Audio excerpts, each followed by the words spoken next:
طلاب بريب 1، صاحبي وحبيبي واخواتي صغيرين، عايزك كده باذن ربنا في السيشن الجديده دي تبقى بديها كده بتركيز صح كده معايا، عشان يونت 1 نبتدي نقفله في التو فيديوز دول، وكده يبقى انت جاهز لامتحان الشهر باذن ربنا. ودي من اهم الدروس اللي عندك في منهجك عموما وفي حياتك في قلب الساينس، لان اي دروس فيها كيمستري مكمله معاك طول حياتك. تعالى كده نثبت مع بعض. هنا يا مستر الدرس ده بعنوان ايه؟ السولتس، الاملاح. بس في الاول كده يا مستر هنبتدي ناخد حاجه اسمها الكيميكال انديكيتورز. يعني ايه كيميكال انديكيتور؟ قال لي يعني ده دليل كيميائي. مش فاهم برضو. طب قبل ما ادخل في الموضوع اقول لك حاجه تانية. قال لي لو جبت حضرتك دلوقتي سلفوريك اسيد، ايه هو السلفوريك اسيد ده؟ ميه النار، ومش بس كده، كونسنتريتد، مركزه، تركيزها عالي، وحطيتها على الشوجر تيبل اللي هو سكر المائده، السكر اللي انت بتحطه في الاكل. بص ايه اللي حصل؟ اتفحمت. يبقى يا مستر ابتدى يحصل لها تشارت، بيرنت، اتحرقت، ومش بس حرقه عادي، دي اتفحمت. ايه ده يا مستر؟ ده كده بقيت عارف ان انا ماسك حاجه شبه السلفوريك اسيد دي فيري دينجرس، دي خطره جدا. عشان كده يا مستر ما ينفعش اي حاجه في المعمل تتضاق او تتشم. حاجه بتخش المعمل اللاب ولا بتدم ولا بتشم ولا بتدوق. فهنا في حاجه مهمه جدا يا مستر جيف ريزون. ليه يا شباب ممنوع ان انا اشم او اعمل اي حاجه في المعمل؟ عشان فيها مستر سام اوف اسيد، بعض الاسيد بتكون ايه؟ بيرنينج، وسام القالي بتكون كاستيك. تاني يبقى سام اسيد بتكون ايه؟ بيرنينج، وسام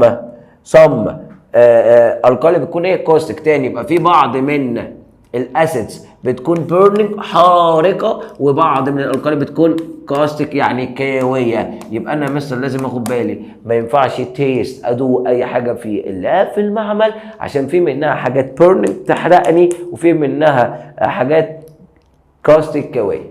طب مثلا دلوقتي انا عايز افرق ما بين المواد، اعمل ايه؟ انت قلت لي ولا تدوق ولا تشم. طب انا دلوقتي عايز افرق مثلا ما بين الاسيدز والالقالي. ما حبيبي، ما احنا كنا بناخد من طول حياتنا بتفرق بيهم عن طريق ايه؟ حاجه اسمها انديكيتور. انديكيتور زي ايه؟ الليتموس بيبر. انت عارف ان الليتموس بيبر ليها لون في الاسيد غير اللون بتاعها في البيز او الالقالي. لونها في الاسيد ايه؟ ريد. طب في الالقالي لونها بلو. طب خلاص، ما دام هي ليها لونين مختلفين بقت انديكيتور بالنسبه لك، دليل يقدر يفرق لك ما بين الحاجات دي كلها. يبقى اهو، يبقى الانديكيتور عباره عن ايه؟ كيميكال سابستانس. تاني كيميكال سابستانس يبقى مواد كيميائيه مالها الكالر ديفر، اللون بتاعها مختلف، الكالر ماله ديفر، مختلف في الاسيدك ميديم عن الالكالاين ميديم. تاني يبقى دي يا مستر عباره عن مواد كيميائيه، مواد كيميائيه لونها بيختلف في الوسط الاسيدك عن الالكالاين. يبقى احنا بنتكلم عن ايه؟ حاجه اسمها الانديكيتور. حاجه اسمها ايه؟ الانديكيتور. دي عباره عن ايه؟ كيميكال سابستانس. تاني كيميكال سابستانس مالها الكالر ديفر، اللون مختلف في الاسيد عن الالكالي. افهم هتحفظ. طب وبعدين؟ قال لي مثلا تعالى ناخد اكزامبلز بقى، امثله. مثال احنا كلنا عارفينه هو الليتمس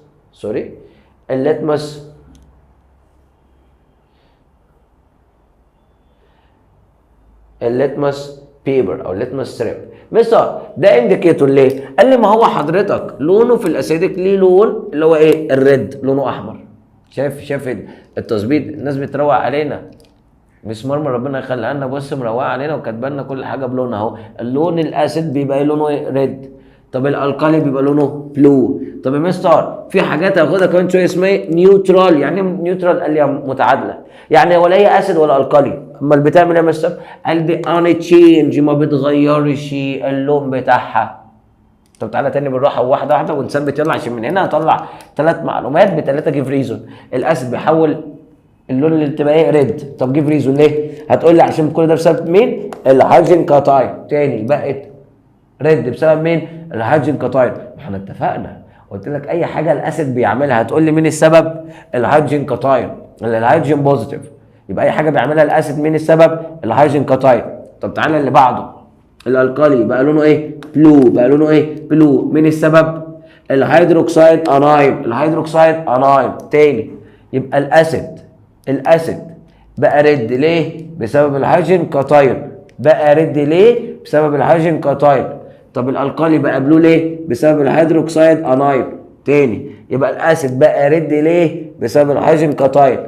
طب الالقالي بقى بلو ليه؟ بسبب الهيدروكسيد انايون. نيجي بعد كده، طب يا مستر طب لو هو نيوترال، يعني ايه نيوترال؟ قال لي يعني ولا اسيد ولا القالي. طب ده ماله؟ قال لي كده اللون بتاعها ان تشينج، ما بيتغيرش. طب ليه ما بيتغيرش؟ قال لي عشان البوزيتيف هيدروجين اللي هو الكاتايون ايكوال الهيدروكسيد انايون، يعني البوزيتيف هيدروجين قد النيجاتيف هيدروكسيد. تاني يبقى ليه الاسيد بقى لونه احمر؟ بسبب الهيدروجين كاتايون. طب الالقالي ليه بقى بلو؟ بسبب الهيدروكسيد انايون. طب يا مستر النيوترال ما اتغيرش ليه؟ هتقول لي عشان الهيدروجين كاتايون ايكوال الهيدروكسيد انايون. طيب نكمل. قال لي مستر هنا بعد كده نتكلم عن ايه؟ قال لي طيب لو انا جبت الليتمس بيبر دي حطيت سترونج اسيد وويك اسيد. قال لي مستر سترونج اسيد زي مثلا السلفوريك اسيد H2SO4 هتتحول تبقى لونها ايه؟ ريد، او شبه الهيدروكلوريك اسيد، مش مهم بقى، المهم بقى لونها ايه؟ ريد. طب يا مستر في الويك اسيد زي الاسيتيك اسيد اللي هو بتاع الخل الفينيجر بقى لونها ايه؟ برضه ريد. طب لو حطيتها بقى في الكالي اذا كان سترونج او ويك بقى لونها بلو. ماشي. طب يا مستر لو حطيته في اي حاجه نيوترال هيفضل لونها ان تشينج ما اتغيرش. طب يا مستر بالراحه كده معلش. كده انا بقيت عارف بسبب الليتمس بيبر الفرق ما بين الاسيد والالكالي والنيوترال. صح. بس هل فرقت لي ما بين السترونج اسيد والويك اسيد؟ لا. يبقى الليتمس بيبر يا مستر ما عرفتش تفرق لي ما بين الويك اسيد والسترونج اسيد. طب ليه؟ جيف ريزون. عشان هي مستر جيف ذا سيم كلر، ادتني نفس اللون في الحالتين، الاثنين اديتهم ريد، فما بقتش عارف مين فيهم سترونج ومين ويك. فكده مستر الليتمس بيبر استخدمتها عشان نعرف مين اسيد ومين الكالي ومين نيوترال، لكن ما قدرتش استخدمها عشان افرق ما بين السترينث القوه، ما عرفتش مين قوي ومين ضعيف. طب ايه العمل؟ قال لي هنا نستخدم نوع من الانديكيتور اسمه اليونيفرسال انديكيتور. ايه هو مستر اليونيفرسال انديكيتور؟ ده انديكيتور بيفرق لي ما بين الاسيد والالكالي، ومش بس كده between different acid. تاني يبقى اليونيفرسال ده يا مستر انديكيتور ماله؟ بيفرق لي ما بين الاسيد والالكالي وبتوين ديفرنت اسيد، يعني مين اسيد ويك ومين اسيد سترونج، وبيفرق لي كمان ما بين الديفرنت الكالي حسب السترينث. ويعني ايه سترينث؟ يعني القوه. يعني بالبلدي كده هقول له هيبقى سترونج اور ويك. ولو سمحت ركز معايا كده، اصحى تاني. يبقى يا مستر اليونيفرسال بيعرفني الفرق ما بين الاسيد والالكالي، وكمان الديفرنت اسيد والديفرنت الكالي عن طريق ايه؟ السترينث. يبقى اليونيفرسال بيعرفني مين اسيد مين الكالي، مين اسيد سترونج مين اسيد ويك، مين الكالي سترونج مين الكالي ويك. يبقى الكلام كده مفهوم. نيجي بعد كده نبتدي بقى، عايز اعرف هل الجازس ليها اسيديتي او بيزك؟ قال لي بس في شرط، لازم قبل ما تكمل لازم الستريب الانديكيتور ده لازم يكون في ووتر، يعني تدوبه في ميه، يعني يكون ويت مبلول. لازم يكون هو في اكواس ميديوم، يعني في قلنا ووتر. تاني يبقى انا دلوقتي عايز غاز اعرف هو اسيد ولا الكالي. قال لي الشرط هتجيب الليتمس دي تبلها يبقى فيها ووتر بمعنى اصح، وتعرضها للجاز. قال لي اول جاز معانا هو مين؟ الكربون دايوكسيد. قال لي الكربون دايوكسيد اتحولت من بلو بقت ريد، يبقى الكربون دايوكسيد ده ماله؟ اسيد الجازز. يبقى احفظ معايا اول جاز معايا هو الكربون دايوكسيد، ده اسيد الجاز. يبقى اول جاز معايا الكربون دايوكسيد اسيد الجاز، CO2 اسيد الجاز، CO2 اسيد الجاز. في المشكله ده تاني جاز معايا اسمه ايه؟ امونيا. اسمه ايه؟ امونيا. ولو سمحت عشان خاطري فرق ما بين الامونيا والامونيوم، ده حاجه وده حاجه تانيه. ده اخره مش اخره حاجه، ده اخره ام، ده رمزه NH4 ودي اتوميك جروب بوزيتيف تشارج. دي حاجه، الامونيوم حاجه والامونيا حاجه تانيه. انا بقولها لك عشان ما تتلخبطش. يبقى الامونيا ده جاز اللي هو غاز النشادر، يبقى ده مثل رمزه NH3. طب والامونيا هتبقى ايه؟ اكيد الكالي اللي هي بيزك. تاني يبقى الكربون دايوكسيد اسيدك جاز، الامونيا NH3، الامونيا NH3 مالها بيزك جاز، مالها بيزك جاز. ايه ده مستر في جازس بتبقى نيوترال؟ قال لي زي مين؟ قال لي مستر الغازات دي دونت تشينج كلر، ما بتغيرش اللون. زي مين؟ الهيدروجين جاز، الاكسجين جاز، النيتروجين جاز. تاني يبقى الجازز دي نيوترال ما بتغيرش اللون، اللي هي مين؟ الهيدروجين، اكسجين ونيتروجين. في هنا نوت مهمه جدا جدا جدا ما عدا الكلوراين. ليه؟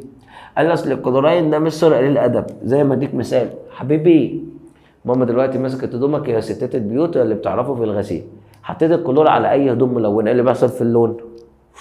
اتشال، ابيضت.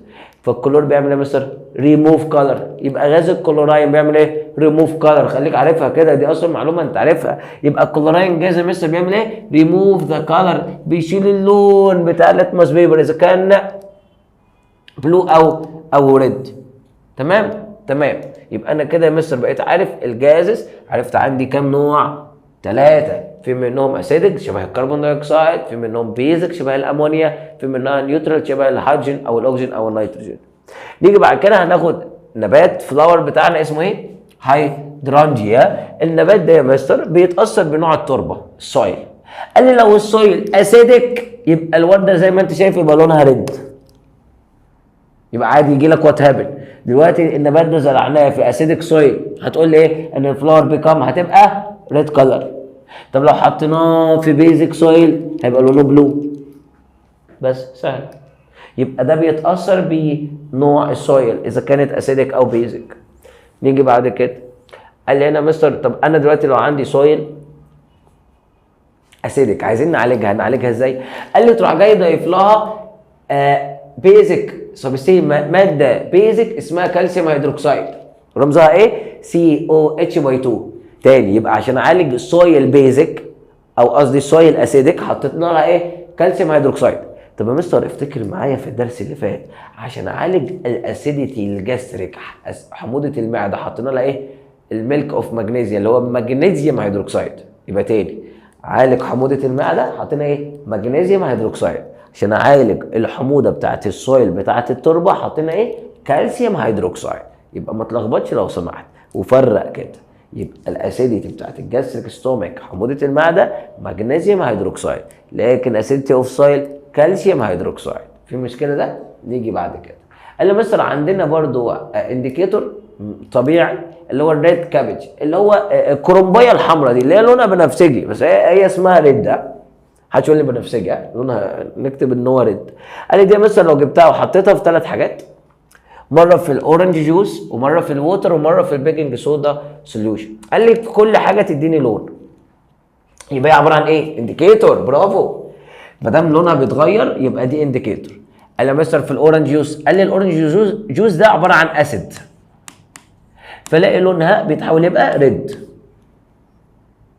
خد بالك لون الليتمس بيبر حاجه، لما اتكلم عن حاجه تانية ما تربطش الاحمر بالازرق. يعني خد بالك الليتمس بيبر بس اللي بتحول الاحمر في الاسيد وبلو في البيز، الانديكيتور الثانيه لا، مش شرط يبقى احمر وازرق. تمام؟ نيجي هنا، فهنا الريد كابج حطيناها في الاورنج جوس بقت ريد. طب ليه؟ عشان ده حاجه اسيد بسبب الهيدروجين كاتاين. طب حطيناها في الووتر او بالاخص الديستلت ووتر، قال لونها ما اتغيرش، فضل زي ما هو ان تشينج. قال لي لما حطيتها في البيكنج صودا قال لي بقى لونها جرينش اخضر. تاني يبقى لونها في الاورنج احمر اغماء كده بقى واضح، في الووتر ما اتغيرتش. طب في الصودا سوليوشن اخضر، يبقى انا كده بقيت عارف انها في الاسيد بقى لونها ريد، في النيوترال ان تشينج، في البيزك لونها بيبقى جرينش بيخضر. في مشكله ده؟ نيجي هنا لحاجه مهمه جدا جدا جدا مكمله مع حضرتك لغايه اولى ثانوي ان شاء الله. قال لي بنتكلم عن حاجه اسمها البوتنشال اوف هيدروجين، اللي هو اسمه بص بوتنشال اوف هيدروجين رمزها بي اتش. يبقى تاني البوتنشال اوف هيدروجين اللي هي البي اتش. ايه يا مستر البي اتش ده؟ قال لي ده يا مستر عباره عن سكيلز، تدريج رينجينج بيترتب من ارقام من 0 ل 14. تاني يبقى عباره عن ايه؟ سكيلز. تاني يبقى هو عباره عن سكيلز، تدريج رينج بيرتب الارقام من 0 لغايه 14. تاني يبقى يا مستر البي اتش عباره عن ايه؟ سكيلز ranging between value من 0 ل 14. مستر ايه فايدته؟ يعني لما جيت اسالك كده ايه هي الامبورتنس بتاعته، احفظ معايا to determine. يبقى to determine عشان نتعرف بيها مستر عن الاسيد او البيزك اوف سوليوشن. الاسيد او بيزك يعني اعرف هو اسيد ولا بيزك. قال لي مين يا مستر اللي قال لنا على البي اتش ده؟ عالم اسمه ايه؟ سورين سورنسن. اسمه ايه؟ سورين سورنسن. وده كده يا شباب تاني ساينتست ناخده في منهجنا. اول ساينتست كان اسمه ارهينيوس، وده اللي عرفنا الفرق ما بين الاسيدز والالكالي. تاني ساينتست هو سورين سورنسن، وده يا مستر الكيمست اللي عمل لنا ديفلوبمنت بي اتش سكيلز، ان احنا نفرق ما بين الاسيد والالكالي وكمان النيوترال. فركز معايا كده، هو عباره عن تدريج من الصفر من الزيرو لغايه 14. وقبل ما نكمل اعرف الحاجه دي. لو انا قلت لك 7 يبقى هو نيوترال. تاني لو البي اتش بتاعته ب 7 يبقى هو ايه؟ نيوترال. طب يا مستر لو هي less than 7، لو اقل من السبعه يبقى اسيد. تاني لو هي ب 7 يبقى نيوترال. طب لو less than 7، لو اقل من 7 هيبقى اسيد.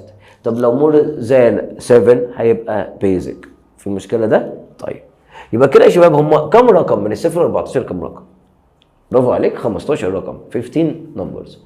وده كده يا شباب منظر البي اتش سكيلز بتاعنا، بيبقى ارقامه ملون ليه تدريجه الالوان بتاعته دي. ركز معايا، احنا اتفقنا قلنا البدايه بتاعتي مين؟ ال7. دي البدايه بتاعتي. ده النيوترال. افهم معايا الحته اللي جايه دي، لو فهمتها تستريح. ده كان نيوترال، احنا قلنا مور ذان يبقى بيزك صح؟ طب لما اجي من ال7 ازيد شويه ابقى ب8 هيبقى بيزك صح؟ بس ويك ولا سترونج؟ بص، ما انت بدايتك هنا اكيد بتبتدي بالضعيف بعد كده تقوى، يبقى ده اكيد ويك بيز. ولما ازيد كده يبقى دي كده هيبقى سترونج بيز. تاني يبقى انا ببتدي بالضعيف اكيد، يبقى بدايتي ال7 اخد خطوه كده بزيد، يبقى البي اتش لما تزيد البيزك او الاسترنس بتاعت البيزك تزيد. تاني يبقى افهم المعلومه دي، لما البي اتش تزيد يبقى كده البيزك بتزيد. في مشكله ده؟ طيب تعالى العكس. لو انا قلت لك البدايه بتاعتي من ال7 وابتدت تقل بقى اسيد صح؟ ماشي.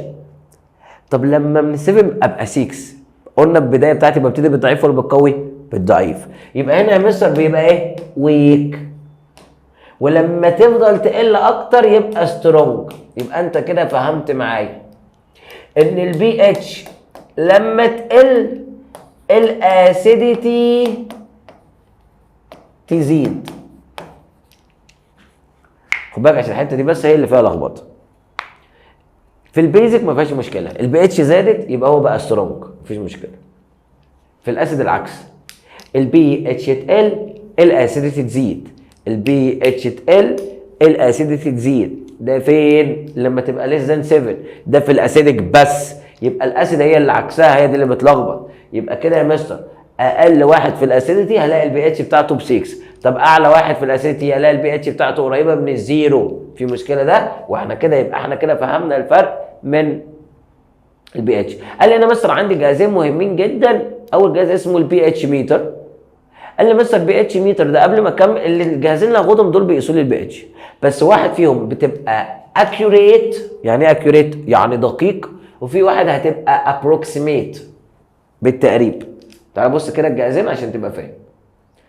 ادي البي اتش ميتر، جهاز كده زي ما انت شايفه كده عامل شبه الموبايل، فيه سلك تاخده كده وفيه قلم وتروح جاي حاطه في السوليوشن بتاعك، يديك الرقم بالظبط. هوب اهو ده 1 يبقى ده ايه؟ اسيد وسترونج كمان. البي اتش ب 13 يبقى ده ايه؟ بيز. خلاص واضح. ده اداها لي برقم دقيق، يبقى ده كده مثلا بيكون اكيوريت بدقه، يبقى بيديني البي اتش بدقه. طب تعالى بقى هنا للبي اتش اليونيفرسال ده. انا مثلا بتاخد ورقه من دول زي ما انت شايف وتحطها في السوليوشن تديك لون من الالوان دي كلها. فبتاخد اللون اللي اداهولك وتفضل تمشي كده وتشوف هو اقرب واحد من مين. قريب من هنا، يعني قريب من ال7 ده، يبقى تقريبا هو شبه ال7 تقريبا. ليه؟ لان هي درجات الوان، مش مديني رقم دقيق. فهمت كده ولا لا؟ ده هنا بيديني الرقم، فده بيكون اكيوريت، لكن ده ابروكسيميت بس كده. يبقى الاثنين بيعرفوني البي اتش، بس واحد اكيوريت والتاني ابروكسيميت. نيجي بعد كده نتكلم عن ايه يا شباب؟ اهو زي ما انت شايف الصور دي كده وشايف الالوان، يبقى انت معاك لون بتاخده كده الريفرنس بتاعك ده وتبتدي تقارنه وتعرف كده بالتقريب هو اسيد ولا بيز. ركز معايا بقى في الحته اللي جايه دي ايه هي. انا مثلا زي ما انت شفت كده هتلاقي مش كلهم نفس الاسيد ونفس الايه الالقلي. في حاجات يا مستر بص قريب قوي من الاسيد، في حاجات قريبه قوي من البيزك. تعالى نعرف واهم حاجات اللي عندنا في منهجنا. اعلى حاجه في الالكالينيتي بتاعتي هو الاوفن كلينر، منظف الفرن. طب ليه؟ جيف ريزون ليه هو سترونج بيزك؟ هتقول لي لان البي اتش بتاعته ابروتش قريبه من ال14. طب حاجه مستر القلي بس ويك ضعيف، قال لي اقل واحد في الالكالينيتي الاج البيضه. طب ليه؟ عشان هي ابروتش قريبه من ال7. دي يا دوب يا مستر اعلى من ال7 بحاجات بسيطه، يبقى slightly higher than 7، اعلى من ال7 بحاجات بسيطه. يبقى انا دلوقتي اخدت حاجتين، الكالاين عالي قوي اللي هو الاوفن كلينر، والكالاين قليل خالص اللي هي الاج، وبقيت عارف الفرق. البي اتش بتاعت الاوفن كلينر ب 14 لكن الاج قريبه من ال7 او اعلى من ال7 بحاجات بسيطه. طب هنا لما اجي اقارن لك الامونيا اعلى في الالكالينيتي ولا الصودا سوليوشن او بيكنج صودا، الاقي الامونيا اعلى. طب ليه؟ جيب ريزون. هتقول لي ان هي البي اتش بتاعته مالها هاير ذان. تاني يبقى مستر في الالكالينيتي اللي اعلى البي اتش بتاعته هاير اعلى. طب تعالى بقى في الاسيد. مستر مين اعلى حاجه في الاسيدك؟ قال لي الجاستريك اسيد، حموضه المعده. طب ليه؟ جيف ريزون. عشان هي ابروتش زيرو، قريبه من الزيرو. طب مين مستر ليست اقل اسيدك؟ هتلاقي مين معاك؟ الملك. طب ليه؟ عشان برضه مستر هي لور زان اقل من ال7 بحاجات بسيطه. تاني يبقى اعلى حاجه في الاسيديتي الجاستريك اسيد. طب مين اقل حاجه في الاسيديتي؟ الملك. طب نيجي نقارن هنا مستر بين الجريب والتوميتو، مين اعلى في الاسيديتي؟ الاقي مستر جريبس. طب ليه؟ قال لي عشان البي اتش بتاعته لور ذان. ما احنا اتفقنا وقلنا دي الحته بتلخبط. عارف لو انا قلت لك مين اعلى العنب ولا الطماطم، او قلت لي العنب صح. طب ليه يا شباب؟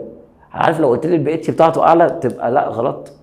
احنا اتفقنا قلنا البي اتش تقل الاسيديتي تزيد. يبقى هنا مين الاقوى في الاسيديتي؟ الاقل في البي اتش. يبقى الجريبس يا مستر لور ذان بي اتش فروم توميتو، يبقى اقل من التوميتو. وبهنا نبقى فاهمين بقى تطبيق على الكلام ده كله. بيقول لك حتى السكين كير، الحاجات العنايه بالبشره وكمان بالشعر دي يا مستر بتبقى البي اتش بتاعها مختلف. يعني انا عندي تو شامبوز، في الشامبو يا مستر بنستخدمه عشان ننظف الدراي هير، الشعر الجاف، البي اتش بتاعته مختلفه عن الاويل هير، الشعر الدهني. تاني يبقى يا مستر الشامبو بتاع الشعر الدهني غير الشامبو بتاع الشعر الجاف في ايه؟ في البي اتش. وبكده يبقى نص الدرس السهل معانا اتلم وبقى في جبنا. عايزك كده تركز، تمسكه كده تفصفصه، واي حاجه تقف معاك تكتب لي في الكومنتس. استنى كده رايكم والاقي كده تفاعل منكم في الكومنتس ان انت بتتابعني. ولو ليا اخوات واصحابي كده حلوين طلاب اولى اعدادي في محافظه تانية غير اسكندريه، يا ريت تكتب لي في الكومنت قول لي اسمك ايه، انت محافظه ايه. احب كده اتعرف عليكم واعرف كده احنا طلابي وحبايبي بقوا كام، واطمن عليكم كده واتبسط بيكم. وان شاء الله كده نفضل مع بعض كل سنه، واشوفكم على خير في سيشن جديد ده. سلام.